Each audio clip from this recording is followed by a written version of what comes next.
When I learned that I had inherited my grandmother's house, I couldn't believe my eyes. The news hit me like a bolt from the blue, shaking my thoughts and tearing me away from my ordinary life. This house. It was much more than just real estate. She was a legend in the family, a subject of whispers among adults, often tinged with mystery and unsaid things.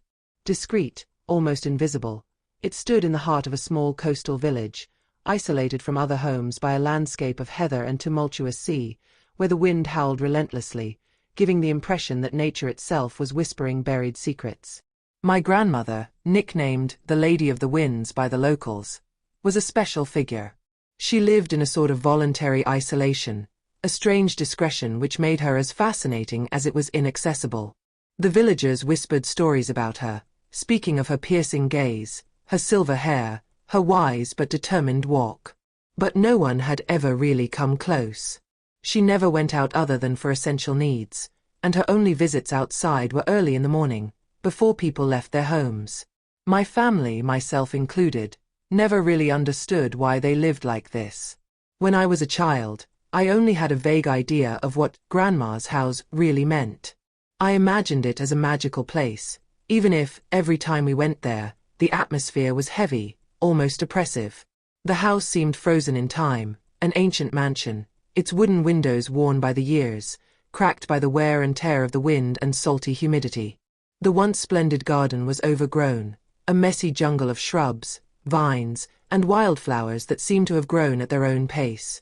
I never knew exactly what this house hid, nor the reasons for my grandmother's loneliness. But every time I approached it, a strange feeling came over me. A sort of echo in the wind, as if the house itself were alive, full of forgotten stories and deeply buried secrets.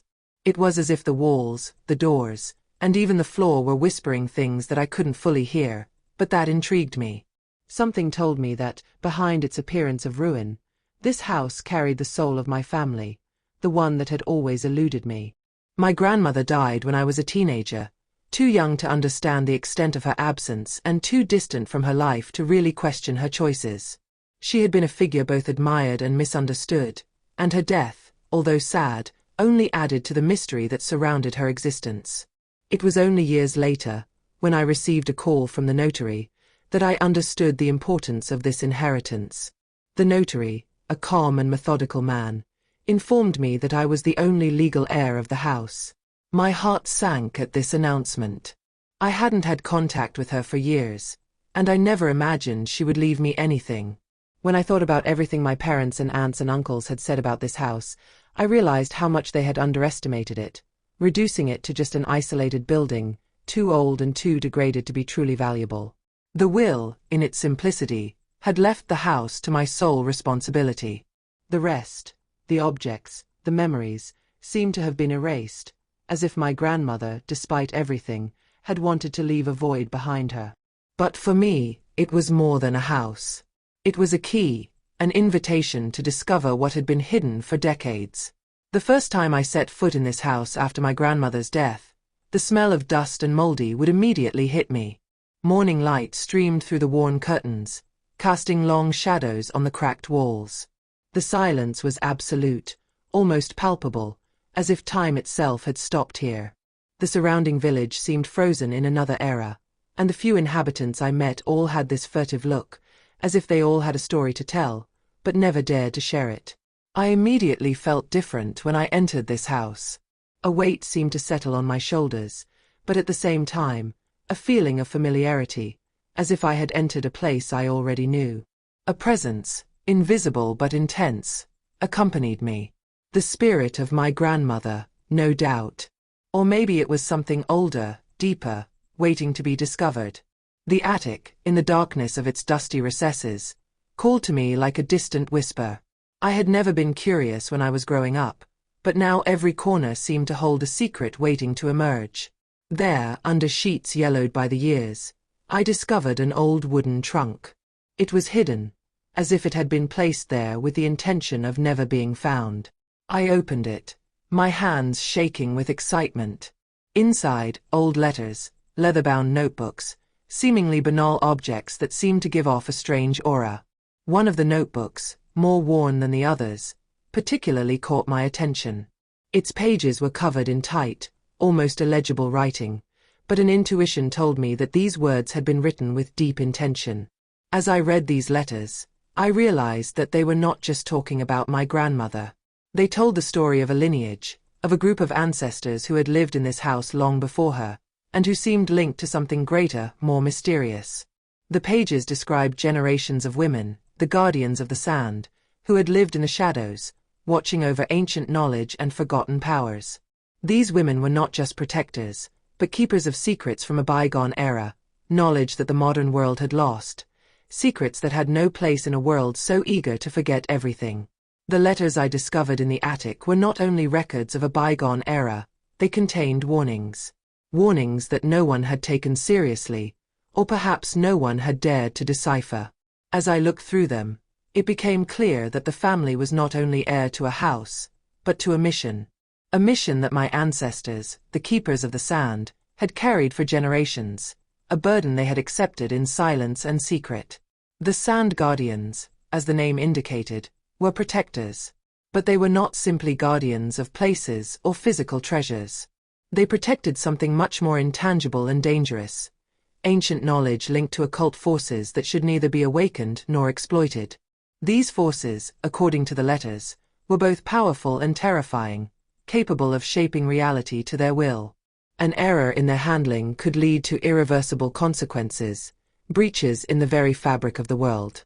Each generation, each guardian, had been initiated into these mysteries in the shadow of this house, at the heart of sacred rituals, often surrounded by occult symbols, esoteric texts, and practices that had escaped common understanding. My grandmother, as the newest guardian, had been the one who, more than any other, had fought to protect this forbidden knowledge. But the war against forgetting and exploiting this knowledge was not easy. Over time, the pressure on her had intensified, and she had to deal with outside forces seeking to unravel the secret. This is why she had become such a distant, mysterious figure. People whispered about her, but no one really knew who she was or what she was protecting. One of the most intriguing details in my grandmother's writings concerned an ancient sacred site beneath the house. She had referred to this place as the axis of the world, a point of convergence between the realms of the living and the dead, a crossroads of sorts, where the boundaries between worlds were thin and porous. The house, in his words, had never been simply a building. It had been erected on this ancient ground to serve as a sanctuary, a place where occult forces could be contained, rather than released. But, with the sale of the house, something unthinkable had happened. By giving up the house, my family had accidentally opened a door that could not be closed, a portal to ancient and dangerous energies. The most alarming thing was that it was not only a material inheritance that I had received, but also a role, a responsibility that I was now forced to carry. In a final notebook, hidden under a pile of yellowed papers, my grandmother had left me a message that went well beyond simple instructions. She wrote to me, as if she knew this moment would come. My dear daughter, the house does not really belong to you. It chose you. You are the chosen one of the guardians. The time has come for you to protect this place. Those who wanted to sell it did not see what they were doing. They released a force that you must now master. These words echoed in my head like a curse and a call to action at the same time. What did she mean by, the house doesn't belong to you? Why me? And what role would I have to play in all this? I had no training in magic, occultism, or even family history. I was simply a young woman who had inherited an old house, a house whose secrets were only beginning to become apparent to me. At first, I didn't know what to do with these revelations. But very quickly, the house began to speak to me in strange ways. Mysterious noises echoed in the corridors. Murmurs rose in the air like echoes from another time. One evening, as I struggled to find answers in my grandmother's journals, I heard the sound of breaking glass coming from the living room. I rushed in, my heart pounding, but as I entered the room, I found that everything was quiet. However, on the coffee table, an old and dusty object had moved, as if an invisible hand had placed it there. It was a silver key, engraved with ancient symbols that I barely recognized. The key was delicate, but strangely beautiful, and its design was unlike any ordinary key. It seemed designed to open a particular lock, a specific place, something I hadn't yet discovered. Concern mixed with fascination. I now had the impression that every movement in the house, every strange phenomenon, was a warning. Something was waking up. The developer who bought the house, an arrogant and implacable man named Gerald Lefebvre, also seemed to have understood something he shouldn't have. Shortly after the sale was completed, he began sending me threatening messages, claiming that the house was a curse and that he wanted his property back. He insisted that the house belonged to another world, and that the mistakes made had led to imbalances that he intended to rectify. But it was too late. What he didn't know was that this house could no longer be sold. Not because the real estate market had decided so, but because the house itself had decided otherwise. She had chosen me, and everything about this place, this sacred site, was now inextricably linked to my destiny. The past, the secrets, the house. Everything was connected, and there was no going back. From then on, events became more and more strange and menacing. The key, engraved with symbols I didn't understand, seemed to be the missing piece of the puzzle. A puzzle that I didn't ask to solve, but that I no longer had the choice to understand. The weeks that followed were a whirlwind of discoveries, but also of terrifying revelations. As I explored the house deeper, every corner seemed to harbor a buried secret, a clue to the weight of the inheritance destined for me. The first notable discovery was a secret room, hidden behind a wall panel that I had barely noticed. When it gave way under my fingers, a strange coldness invaded the room. The light flickered as I entered this hidden space, a space that was never meant to be seen by anyone. The room was large and dusty, but what struck me immediately were the artifacts. Objects of incredible antiquity, carefully arranged on old shelves, objects that seemed to vibrate with a particular energy. Leather-bound books, their pages eaten away by age, were stacked with almost ritual precision. Beside them, relics, amulets, talismans, even objects I couldn't identify, seemed to emit an almost palpable aura of power. These artifacts were not just memories of the past, but instruments of ancient knowledge, forbidden knowledge, reserved for the lineage of the Guardians. And it was there, in the middle of this secret room, that I finally understood the extent of the responsibility that weighed on my shoulders. My grandmother's letters and the old journals I had found suddenly made sense. The key, which I had discovered a few days earlier, was not just a symbol of my heritage, it served a much more important function. It was not intended to open an ordinary door, but to unlock a chest, hidden in the depths of the house. This chest contained what seemed to be the ultimate legacy of the Guardians. The last weapon, the final object, the artifact capable of maintaining balance between supernatural forces and the world of the living. My grandmother had protected this artifact until her last breath, and now it was up to me to defend it at all costs. At the back of this secret room, hidden in an alcove hidden under dusty sheets, I found an ancient chest, decorated with symbols that I vaguely recognized. Symbols similar to those on the key, as if this artifact was designed for one person, me. With almost ritual slowness, I inserted the key into the lock. A thrill of electricity ran through my body as the lock gave way, and the trunk opened. Inside, I found an enigmatic object, a black stone, smooth, but unsettlingly intense, which seemed to almost absorb the light around it.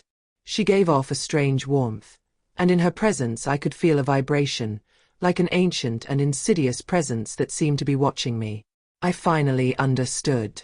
My family's mission had not been simply to protect a place, but to contain a primordial force, a force that, if unleashed, could change the course of history.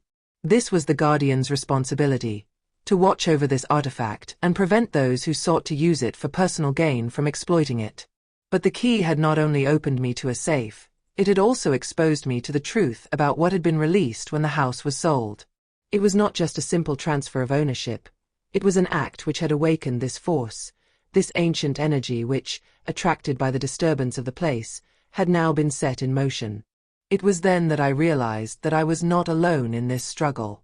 Darker forces, unknown entities, waited in the shadows, drawn to the disruption of balance.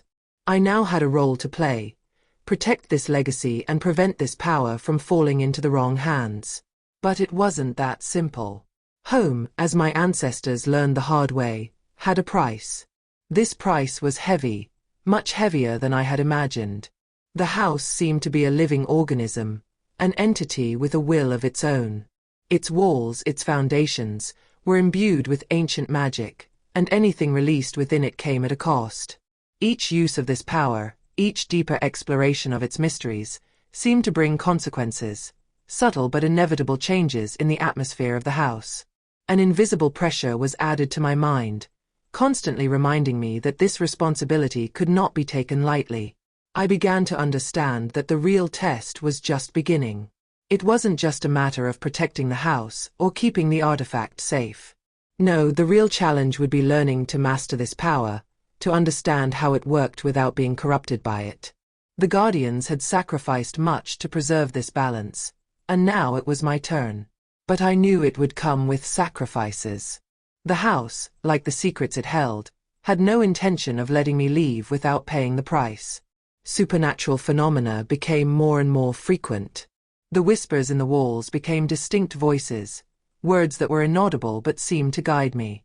Some nights I would wake up to footsteps in the hallways, even though no soul was present. Objects moved of their own accord, and sometimes, in the reflections of the mirrors, I could see fleeting shadows, silhouettes that were not mine. The house observed me, tested me, tried me. I knew that the time when I would be confronted with what was hidden behind these phenomena was approaching. And when that moment came, I would have to be ready. Because the house wouldn't just ask me to protect its legacy. She would ask me to defend the balance of the world. But, deep down, I knew that it was not me who would choose the price to pay.